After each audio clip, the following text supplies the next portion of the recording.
The broadcast is now starting. All attendees are in listen-only mode. Hello, everyone. Happy Wednesday, and thank you for joining us today as we talk about diversity and inclusion, leading the change through mentoring. I know we're really excited about this topic, and we're so excited to have you here. I do want to go ahead and let you know that as many of you are doing, we are also working remotely, so please ignore any children or dogs that you may hear in the background, and they will probably be mine. So, all right, let's get started. All right, so a few housekeeping rules. So this discussion is being recorded, and I am going to send that to you via email later today, so be looking for that. And then once you get it, feel free to share it with anyone that you might think would be interested in seeing the webinar. Also, everyone's been muted, but I do want to encourage you to participate through the chat function. If you look at your GoToWebinar tool on your screen, you'll see that there's a couple of options for questions and chat. So if you have anything to say during the webinar, if you have a question, you don't have to wait till the end. We have some people on the background. They're going to answer those as we're going through the webinar. However, we are saving some time at the end for your questions with our panel. All right, so our agenda. The first thing we're going to be talking about is how to define diversity and inclusion for your organization. We know that this can be a really broad subject for an agenda item, and we know that it changes, which is why it says your organization. We're going to take just a few minutes to talk about some things that you can do to help you out with that.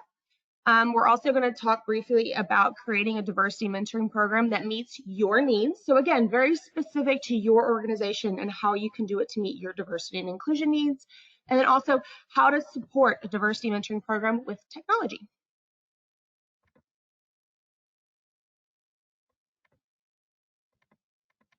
All right, time to introduce ourselves. So we're going to go ahead and share our webcam so you can see our faces today. All right, my name is Katie Mouton, and I am the digital marketing specialist at Insala. I will be your host today. Probably should have said that earlier. So I'm going to go ahead and let our panelists introduce themselves, and I'm going to pass it over to Judy Corner. Hi, everybody, and glad you joined us. If you're here for the first time, we're really glad you're here. And if you've been to other webinars that we've done, welcome back. I am the Director of Mentoring and Consulting with Insala. And what I do is to help organizations set up their mentoring or career development programs and then provide training for individuals and how you can make your program successful. Matthew? Good morning, good afternoon, everyone. My mic is on this time, so I'm good to go. My name is Matthew Heilman. I work at Insala as the manager of training. I work and support clients with using technology to run mentoring programs and various other platforms that are needed. So I'm very excited to be on here. I see a lot of names that I recognize for Insala clients. So welcome, everybody, and I'm excited to get going. All right, thank you, Judy and Matthew. If you've joined us before, we are all very familiar faces, but we do have a new face joining us, Jessica Hamilton. She is one of my marketing interns. Jessica, do you want to just introduce yourself real quick? Yeah, like Katie said, I am a digital marketing intern here at Insala.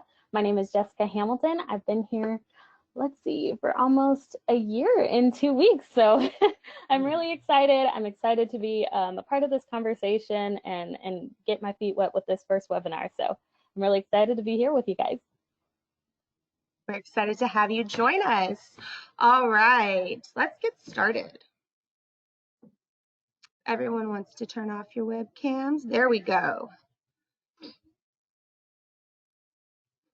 All right, so as you heard all of us say, we are employees at Insala. So I did want to take a minute just to tell you a little bit about Insala for those of you that might not be familiar with us. So Insala is entering into its 25th year in the career development and talent development sector. So we have a lot of knowledge and experience specifically centered around these software solutions and technology that you need for these programs. So we really help to engage, develop, transition, and connect your employees or members if you're with an association.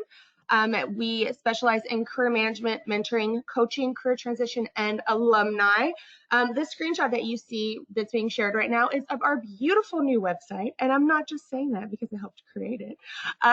So go take some time if you weren't able to when you registered and check us out at insala.com.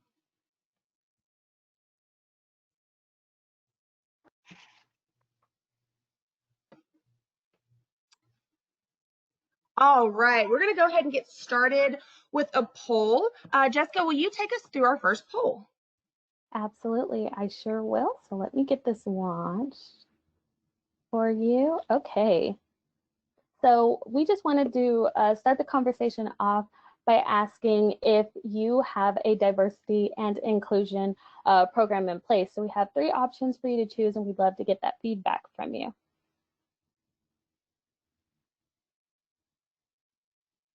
All right, I see that people are submitting their answers. Yeah. Jessica, I know you haven't been on this side of things. Matthew and I are always really jealous that we can't answer the poll. Is that how you feel? I'm like, oh, I want to be included. Something about polls, you just want to include yourself no matter what. Right, exactly. I'm like a survey, a quiz, I feel like anything. you've got an opinion. Yes. Okay.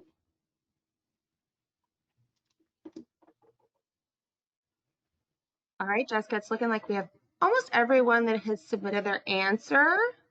Yep, we're getting pretty close.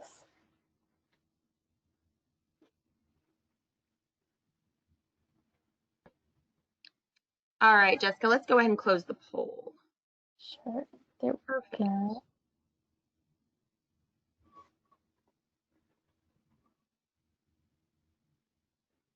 All right, and here are the results. So it looks like 62% of people currently have a program in place. That's really great.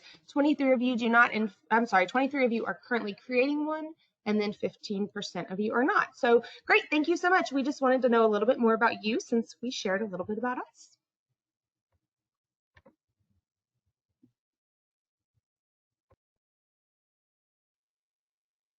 Okay, so we're back. And what we want to talk about is, what is diversity and inclusion? And just wanted to go through a couple of definitions that we found. I'm not going to read all through these, but this was just some examples of the ones that we had seen that organizations had in going through. And one of the things that we know is that a lot of definitions are structured. They're academic, very theoretical in what they're doing. If you look at these, each of these is a little different, and it brings out the fact that Katie talked about in the beginning, that we're not here to give you a definition of diversity and inclusion.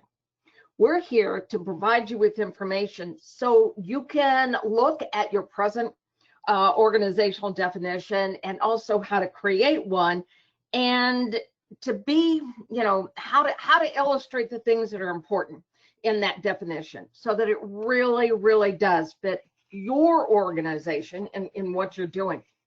Now, again, you'll notice all these are different, and yours may be different also in doing that. But, one of the things that I think is important is it talks about the fact that diversity is a relational concept. And, in looking at teams and organizations and the organization's, culture and doing that. And you need to do that for your own organization. The reason we talk about this relational concept is don't focus on individuals, but focus on relationships and the teams, and kind of look at, what is missing. So as an example, there was a study that was done by McKinsey and Company. In 2018, there was like 1,000 companies, across 12 different countries. And they found that the top quartile for gender diversity of their executive teams were 21% more likely to experience above average probability. And in looking at that, then 33% had a increase in performance in what they were doing. So you really want to look at what is it that your team might be missing in doing that. So it's not so much, that you start from scratch, but look internally first. Having a poor culture when you review this is, you might say, our leadership team has a lack of empathy in what we do, because one of the problems is the leadership team might be all men. They need to be more inclusive and diversified. And if we do that, we'd have more diversity, and we'd also have more empathy if more women were included in that.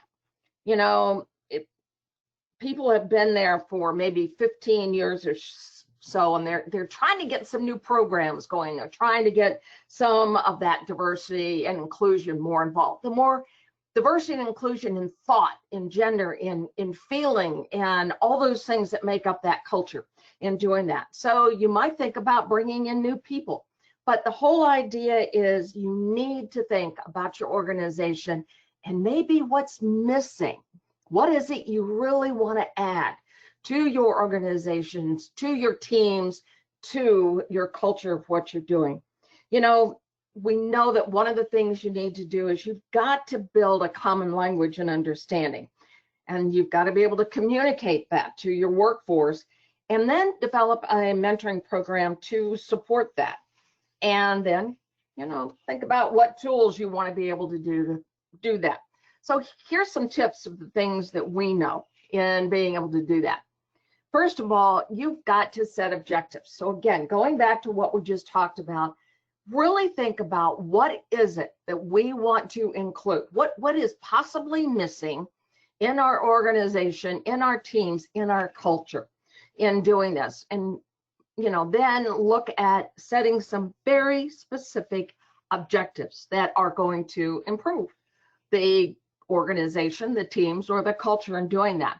And then one of the most important things, and we're going to talk about this again a little later, is setting your matching criteria. That matching criteria has got to support your objectives. So set your objective first, then what you've got to do is set your matching criteria. How are you going to match mentors and mentees together? And making sure, again, it looks at those objectives. And then choose your participants and make sure they understand their roles in what they're doing. Many times we find that individuals will go into a mentoring program, but they don't really understand what they're supposed to be doing. So when you choose your participants, make sure they understand their roles. One of the things we talk about when we talk about mentoring is, you know, the good news about mentoring is it's thousands of years old. And the bad news about mentoring is it's thousands of years old. And what we find is that there's a lot of different perceptions and misperceptions regarding what a mentor is, what a mentee is, and what mentoring is overall. So you take all of those possible misperceptions and quandaries over roles, and you add that as part of your diversity and inclusion program. And what you might find is mentors aren't sure what their role is and what their role is in the diversity and inclusion program, or the mentees, or your organization overall in doing that. So make sure that people are really clear about their role and their role in the program and what they're doing. And then what you need to do is you need to train your participants in doing this. I've many times said that you don't want to put anybody in a role that, number one, they don't understand what's required of them to do that. Number two, they don't have the skills to implement that role. And number three, you don't get them any training. So these are the kind of things. So again, making sure that people really understand your program and train them as to their roles in that program. And then more and more and more, communicate, communicate, communicate. There's a lot of different questions. There's a lot of different perceptions. There's a lot of different quandaries about diversity and inclusion. So you've got to make sure that as you're working with your organization, that they really understand what that's about as part of your mentoring program. And then as you go forward, evaluate your program. Are you getting everything out of it that you really, really wanted in being able to do that? Is it giving you, when you set those original objectives, is this giving you everything you want? So continually evaluate that program. And then be sure you measure your success on what you're doing. And we believe success should be measured both qualitatively and quantitatively in what you're doing.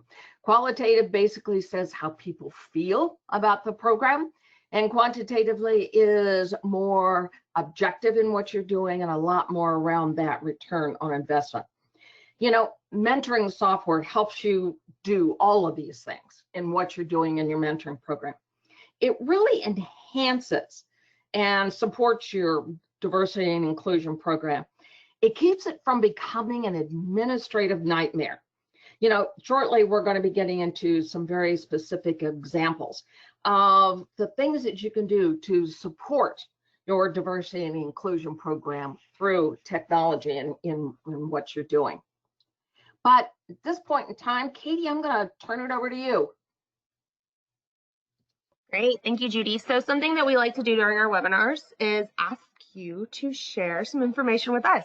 So what we want to know today is, what are some of the challenges that you're facing with your mentoring program, if you have one, or maybe if you've been part of a mentoring program, what are some challenges that you've faced?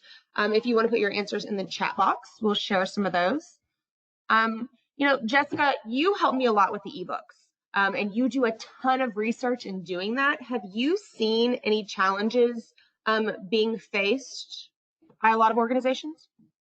Yes, there is. And kind of one of the biggest challenges I've noticed is communication between the mentors, mentees, but also with the program organizers.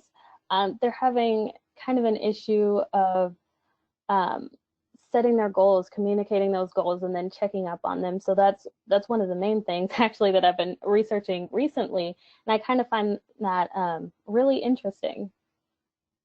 Yeah, that makes a lot of sense. And I was in a mentoring program before I came to Insala, and that's actually one of the issues that we faced as well, was making it a priority, having the time, and then figuring out the best way to communicate.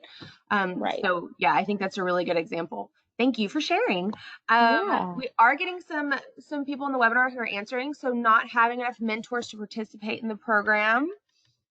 Schedules of different employees that are trying to meet in a mentoring relationship, capacity for mentors, getting people in to complete their profiles in the software tool.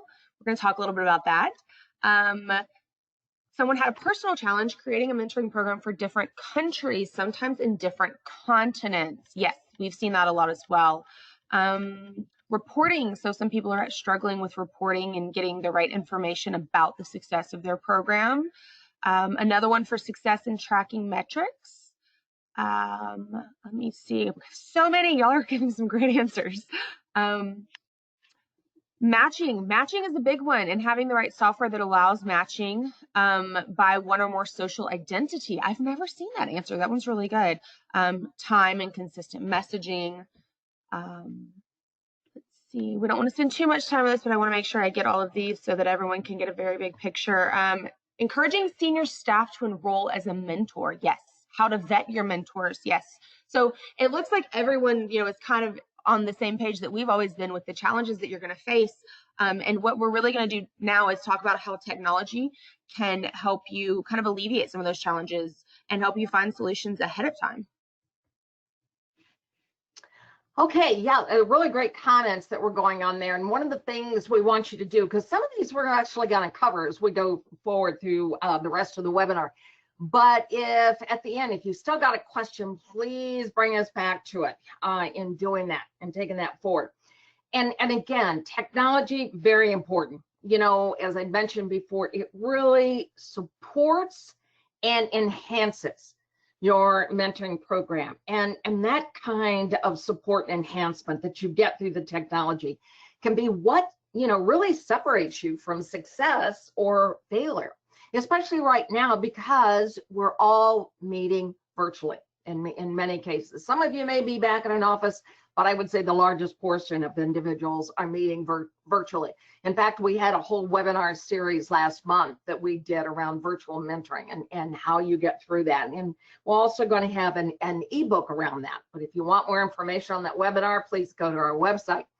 But again, the greatest thing, about technology is really, again, how it supports and enhances your program. So at this point in time, I'd like to start turning this over to Matthew. And Matthew, will you kind of take us through as we're looking at some of this technology? Of course, yeah. Technology, it's such a key factor, especially with everything going on right now. It's so crucial to really make your program work. So I know the first thing that a lot of people were already mentioning was talking about matching. And it's, I see a lot of clients when they originally come to us, they say, well, I have a spreadsheet and I just kind of connect the dots. And these are the people that are working together now. But you're not taking in a lot of consideration exactly if it's going to be a good match. It's just a match. So Our technology at Insala, it's crucial to seamlessly run your program without having to worry about all the little bits and pieces. Is this going to work or not? Essentially, it's got the alliteration that I love. It's easy, efficient, and effective. And I know that sounds sales pitchy, but it really is. And I love alliteration, so I like to say that. But some things to take into consider when you're matching people would be having your matching criteria, which Judy already mentioned, that fits your program objectives. What are you trying to accomplish? Because if you're matching on things that don't support your ROI and they don't support your program objectives, the matching is not going to be successful. You want to use additional things. So not only your matching criteria, but who is this person? What's their profile? What information should they share with potential mentees to really let them know who they are as a person? And also there's something that in Insala we have, it's part of our P3, Program Profiles and Personality, but a personality assessment. So I know we've all done multiple personality assessments, either personally or through our organization. And it really shares more information to your participants to say, well, what kind of personality do they have? Are they, are they an adventurer? And that's kind of a thing that at first you think, well, how important is it? But as a piece to the larger puzzle, it could be very important. And technology can allow you to do all of that and not just guess and match. Yeah, and I can't tell you, as Matthew just said, how important that matching is. And really, it's setting up your matching criteria. I know that I worked with one organization, and we'd gone through, and I was helping them set up their program, and it was around diversity and inclusion. But the problem was that the matching criteria they were putting together wasn't going to support that program. And so you've really got to look at your matching criteria to make sure that it is going to support those objectives that you have set up for your diversity and inclusion program. And because if you don't, then you're probably not going to achieve your diversity and inclusion goals, as Matthew had mentioned. And, make sure that what people are actually working on is really aligning with your diversity and inclusion program. So don't, really kind of skip over or go quickly in putting your matching criteria together. First, you've got to look at your objectives and then make sure you really are putting your matching criteria together based on the program objectives and what you're doing. And then, follow it through. I know that I'm working with a client right now, and one of the big questions that comes up when we go through training is how were we matched in doing that? And the technology really helps you to do that. By the time you've set that criteria and people go in, they can look for individuals that help to meet their criteria, and mentee can set up saying, this is what I really need to know in doing that. And one more thing to add to that, there's also technology usually will allow you to really think about how you want people to match. Do you want your participants to match themselves? Do you as an administrator want to select their match, or do you want to offer them some opportunities? So again, using technology would allow you to use various ways of matching aside from just drawing a line between two names. Next up, we have resource libraries. We're talking about content. And since I am the training here at Insala, resources are life to me. If there's something that doesn't exist, it's a resource, I want to create it. So content is so important for mentoring programs, no matter what kind of program you're running. And mentors and mentees really need different things. So having technology allows you to categorize and curate the content so that your participants can access the resources they need without having to sift through a lot of information. I know some people, when they come to us originally, they say, well, we had a SharePoint folder and everything was in it. And then I take a peek, there was 1,000 documents in there. I don't know how anybody found anything. So the first thing we always work with them is, how can we curate this content so the right people are getting the right information? Things like training materials, calendar invites, FYIs for the program. You want to make sure that everyone has access to the information they need to be successful in their program. And you want the system to efficiently do that for your participants. Yeah, I really like what you said about that, Matthew, about, going to the SharePoint. There's thousands of types of things in there. And you're absolutely right. Sometimes it can just be too much if people give up in what they're doing. So especially around diversity and inclusion, you don't want to put every article that's ever been written out there, but what is really going to be key for your mentors and your mentees in doing that, and then having a place that people can go back to review those types of things. We talked about, communicate, and people need to understand their roles. Well, having that, resource there that they can go back to, if they've got a technology tool that is focused on mentoring, then they can go back to that for information around mentoring in the diversity and inclusion program. And, because again, people have a tendency, we start out and do the best information we can, but sometimes people forget in doing that. So having that resource there that people can go back to, it really does help to keep everybody on the same page in doing that. And again, making sure you're going to have success in what you're doing and taking it forward.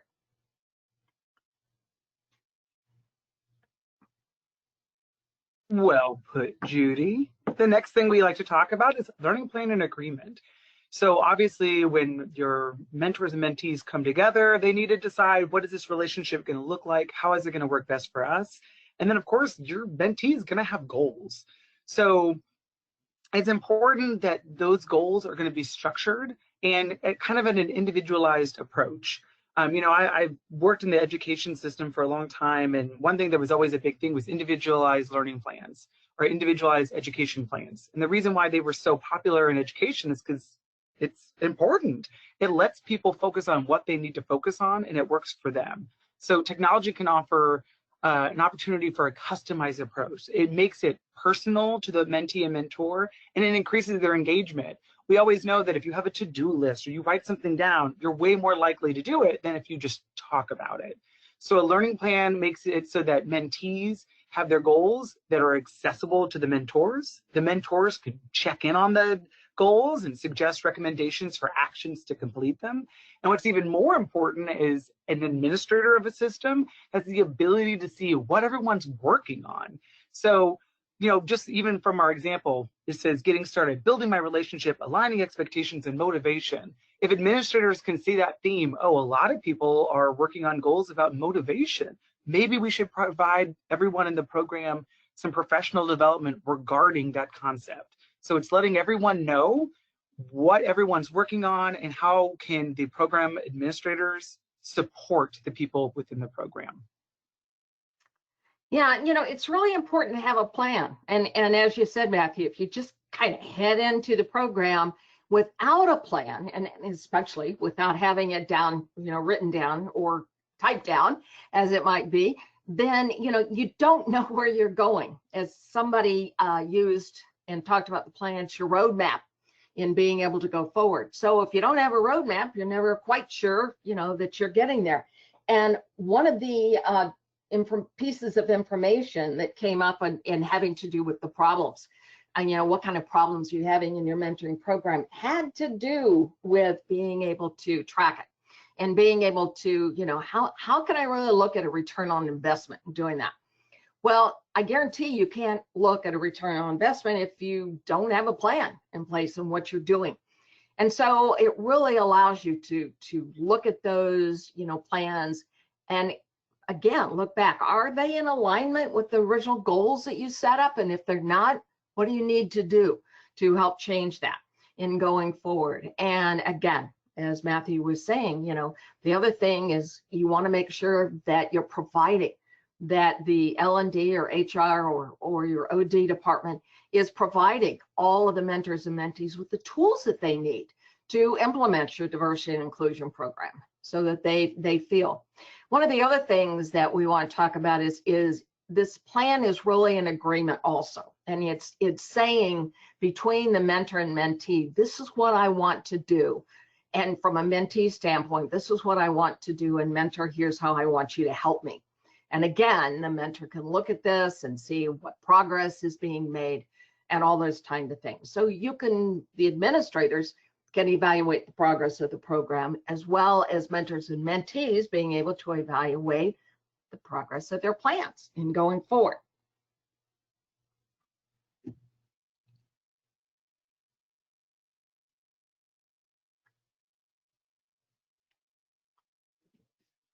Okay, automated communication and in what we're going to do. Now, the automated communication, I think, is one of the most incredible tools that you have in your technology. The reason for that is, how many times do you have to set up in your to-do list something that will say very quickly that, okay, I've got to remember to send out this message to individuals at this time or whatever. And so your automated communication and your messaging and those types of things that happen, you're going to be able to set that up once and set up exactly how often it needs to go out, who it needs to go out to. And in the process of doing that, what you're going to be able to do is to, set up it once and forget about it in doing that. So to me, this was one of the greatest things about it. So even as, different phases of the mentoring partnership, if the mentor and mentee are first starting, you want to know XYZ piece of material goes out to them. If they're getting close, they've been in their partnership for several weeks or months, then you want to be able to send something that's a little more updated to them and what you're doing. It really helps to keep your participants engaged, or as someone puts it, it keeps the mentoring partnership top of mind, just in case somebody might have forgotten in doing that. And it just keeps the people engaged. They're constantly reminded, they're getting new materials when they need them, and it really helps to, again, give you a timeline so you don't have to always put it on your to-do list in doing that, in taking it forward. I would definitely say for that, the automation helps create a consistent message too, because sometimes you may keep a template and goes out to some people on some things and some people on other, but having technology to support communications consistency is super important. Making sure that everyone's getting the same information at the same time. I know for a lot of our clients, one of the things is they have programs that aren't cyclical. People can join whenever they want and leave whenever they want. So, everyone's start date could be different, and when they're 3 months in, maybe they're supposed to be doing particular things, but the administrator can't keep up. Is everyone on month 3 right now?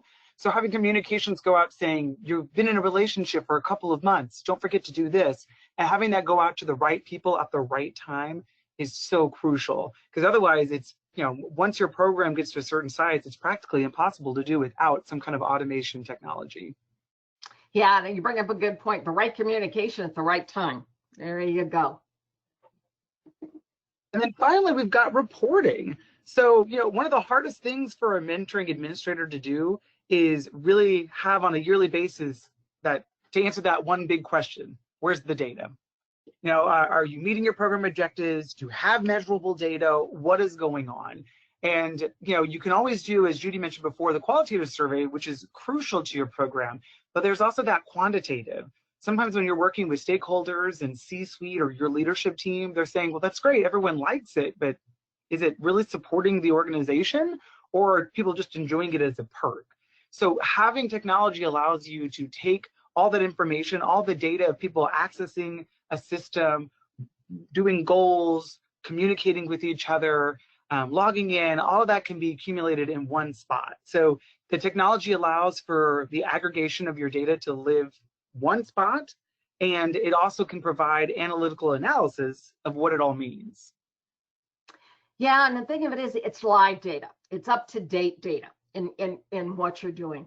One of the things that I really think is great, again, when I talk about, technology helping your program from becoming an administration nightmare, we've talked with clients, and, you almost feel sorry for them at times. I remember talking with one client. In fact, I was actually at the client location, and they had literally over 100 mentors and 100 mentees, and they were going to be matching them. And they'd done this before, and this was like a 2-day project that they were going through. And it was kind of like, I can't believe this. Why are you doing it this way?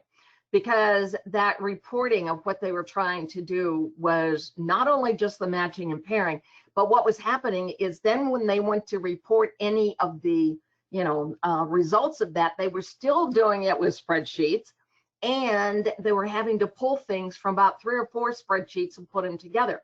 Where if you've got technology, then you can kind of, I can't say exactly punch a button, but it's pretty close to that to get updated information in what you're doing. It really looks at that long-term success. And when you want to be able to measure your success of your diversity program and what you're doing, you know, you've got to have technology to help do that.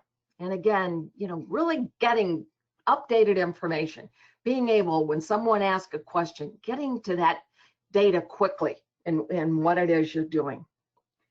So we've talked about all these things, about, you know, the benefits of investing in mentoring and technology for your diversity and inclusion program. And doing that, you know, we've talked about that allows you to implement more consistent and scalable mentoring processes. One of the things that I think that was important that Matthew brought up is organizations where not everybody joins the program at the same time. So you could have people joining the mentoring partnerships at different times and the mentoring program at different times. So you need your technology to help you with that. Being able to increase the understanding of the current state of diversity and inclusion. And again, talking about those communications, because again, we know that it's very, very important to be up to date. There are things that are written quite daily about diversity and inclusion. And you want to make sure that the things that are important, you're able to communicate that and get that across to your entire organization. Measuring and monitoring, and in doing that, again, if you aren't, you know, able to measure and monitor your diversity and inclusion program, you're probably not going to be able to get the funds the next time to be able to continue it. So being able to measure and monitor the impacts of that diversity and inclusion program is absolutely vital. And then again, it's going to give you some clues in what you're doing about not only in your communication, but how people are setting their goals in raising awareness of bias, occurring in real time and on an individual level, so that again, your L&D program, your OD, your HR, whoever is doing your training or developmental activities knows where they need to be able to focus all the things that they're doing. And then enabling action at individual levels by, again, making sure the right information is there. And for the mentors and mentees, being able to track some of those goals that they're going on and finding out, are we making the right information to individuals? Are we doing the right things? And for the organization overall, looking at it, you know, different levels of the organization and seeing where you may want to do certain things. And then definitely what you are being able to do is you're signaling, hard word, the importance of a diversity and inclusion culture to the organization. You know, the information that you're seeing at the bottom came from an article that was done for HR Future in doing that. And I encourage all of you to kind of go to that site and doing it and doing that. The case for diversity and inclusion in the workplace is already compelling. And not just because it's the right thing to do, but because numerous studies suggest that it does drive better business performance in doing that. The business case for diversity, highlighting the link between the diversity and a company's financial performance, suggests that organizations can better craft diversity and inclusion strategy. And if they have one, it gives them a competitive edge. So what we really want to help you do is to help to strategize and develop that diversity and inclusion strategy so that you're able to track it, you're able to make the most of it, and you're able to move forward in what you do. So again, I encourage you to go to that myhrfuture.com and read the article. Really, really good article in doing that. So at this point in time, Katie, do we have any questions? We haven't had anyone put any in yet. I've been kind of answering as we go. So if you have questions, please, you can go ahead and put those in the chat box now. We do have a few minutes to go over those. While we're waiting, I do want to say that we have a new ebook coming out on virtual mentoring. I know a lot of you, I see some familiar names. You were at our last webinar series on virtual mentoring. So that ebook will be coming out next month. All right, we do have a question. Do you have a seminar on reporting using the tool? Matthew, do you have anything like that? I think you would be the one who would know that answer. I think I might be a little confused on what the question is asking. The seminar is what kind of threw me off. So like a demonstration of using the tool? Possibly. Yes, she said So yes. Yes, okay, a demonstration gotcha. of how the tool kind of works. Right. I mean, for definitely that, you do have the ability to go to our website and you can schedule a demo with someone on our sales team, and they're happy to walk you through the experience of what it looks like and kind of tailor it to what it's going to work best for your organization. Yeah, I think that probably the best way to do that. But I know the website itself also has a lot of screenshots that demonstrate what the system can do and more information on exactly how it can work. Yeah, Katie, if you don't mind, I'd like to answer something that came up in the chat box, if I can. Sure, absolutely. It may not have come up as a question, but it's one of those things. And it talked about the, we're having problems getting enough mentors in what we're doing. And we hear this all the time from organizations. And we have a program that we take organizations through, and it's called Readiness. And it really is set up to help organizations roll out their program, no matter what the focus of it is. But really specifically around diversity and inclusion, trying to find mentors, we find is really because they're not sure what their role is. In other words, I told you, recently, and we talked about, the fact that there's a lot of different perceptions and misperceptions around a mentor, a mentee, and mentoring. And one of those historical misperceptions is, okay, if I decide to be a mentor, this is going to be a lifetime commitment, and I'm going to be doing this forever, and it's going to take so much time, and so on and so forth. That's a lot of the perception. Now you add on top of that some of the perceptions that may come up about, okay, but especially what do I do around being a mentor in diversity and inclusion? That even adds to it. So it's real important when you are going to roll out your diversity and inclusion mentoring program, that what you're able to do is to be very clear to individuals what you expect. Because sometimes if you're saying, look, what we do is we need you for a couple hours a month and for a period of 6, 8, 10 months, whatever it might be. And not only that, but we're going to provide you with some training on how to do that.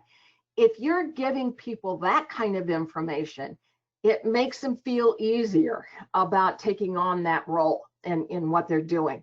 So, like I said, this thing about not being able to find enough mentors comes up all the time. And then, like I said, you put, the fact that the mentor is going to have to work around diversity and inclusion, that can be even harder in doing that. So I just wanted to address that as it came up. Perfect. Thank you, Judy. We do have some more questions coming in. So does your software facilitate matching based on different aspects of the mentor or mentee's social identity, in addition to other personal characteristics? Matthew, do you want to talk a little bit about how our matching is customized for our clients? Sure. It definitely goes back to when I mentioned before, like the P3 situation. That's kind of the vernacular that we use. So obviously you're going to have your matching criteria. And what we always advise to our clients is that the matching criteria really needs to be based on the program objectives. So really social identity, that's very crucial for a match too, but that wouldn't be necessarily part of the matching criteria. That would be where after your mentors and mentees have gone in and they've done that criteria, then they're going to have access to those other two, the profile and the personality. So that way I can identify maybe if it's, career development ideas or D&I, whatever you want to have in that criteria, that's established, but then I can pull up all the various profiles of people that I could match with. And that's where I could identify things like regional geographical location, ethnicity, sex, gender, whatever kind of parts that they need to use to be matching on. they can do that through the profile itself or also through the personality. So definitely it can be done. It's part of the process. They're all crucial parts.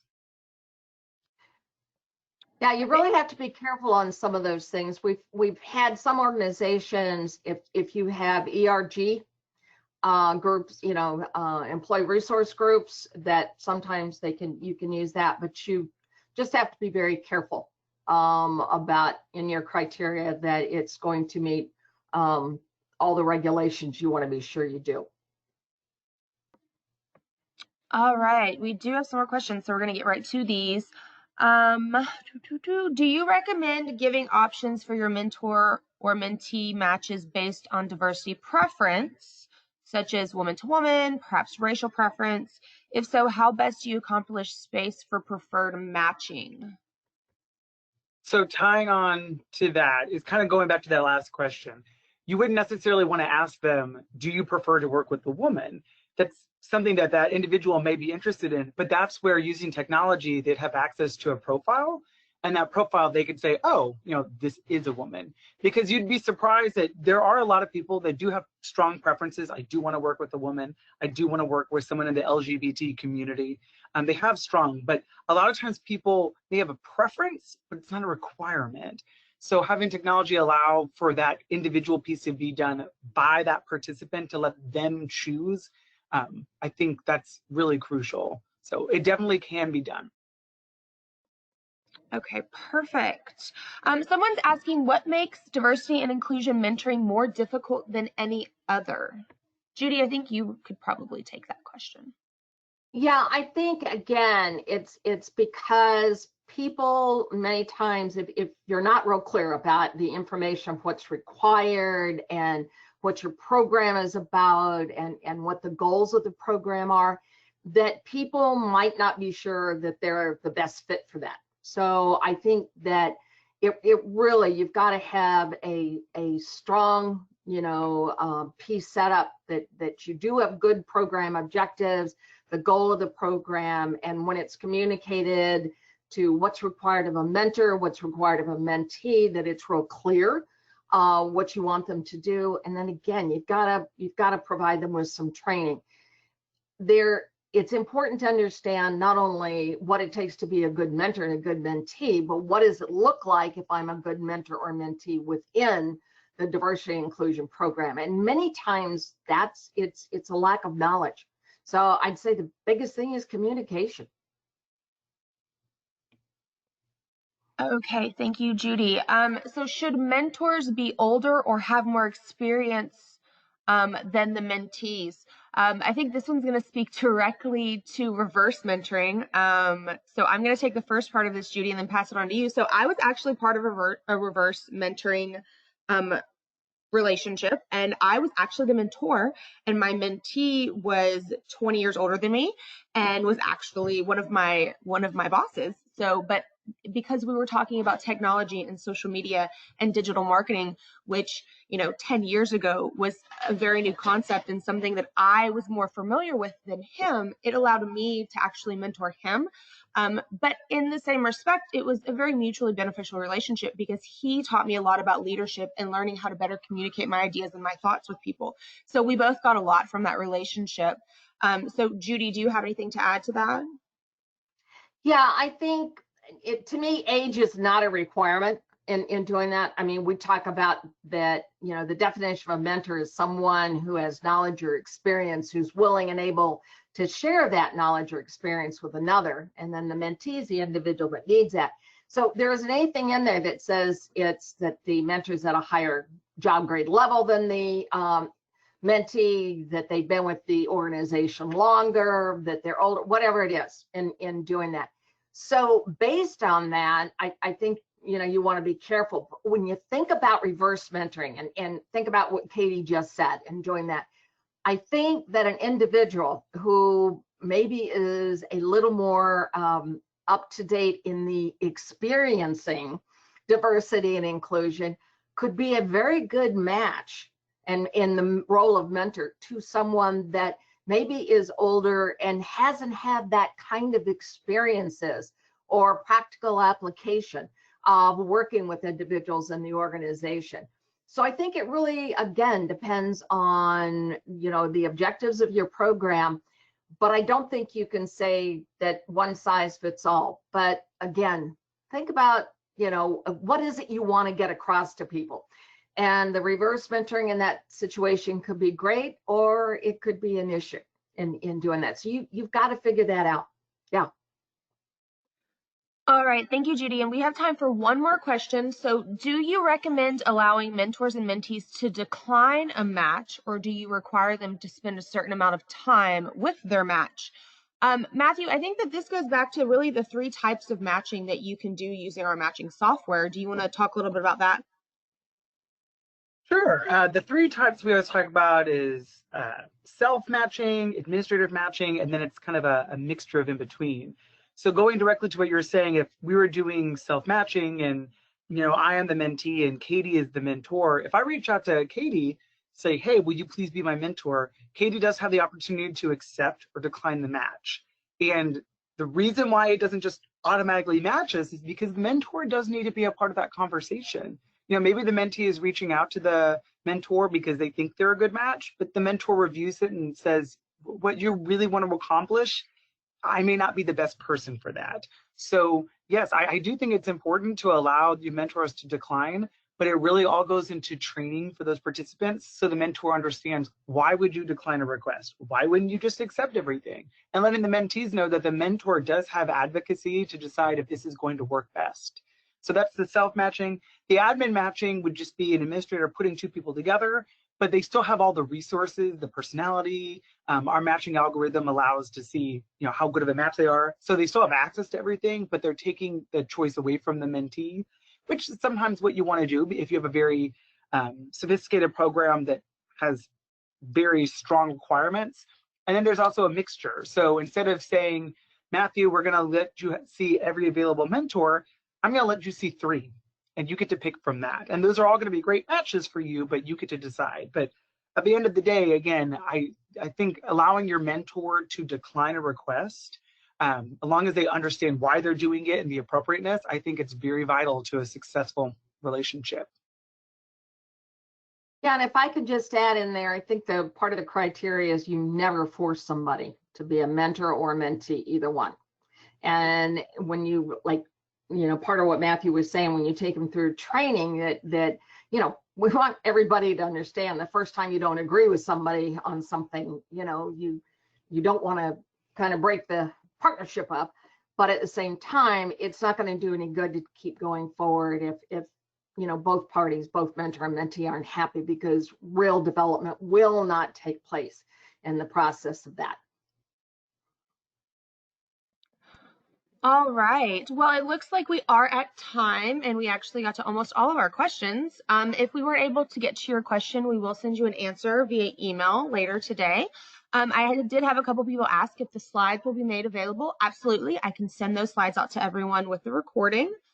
I want to say thank you to everyone for joining us, and thank you to Matthew, Judy, and Jessica for being with me on the panel today. I think we had a really interesting conversation, and I hope you all found it as informative as I did.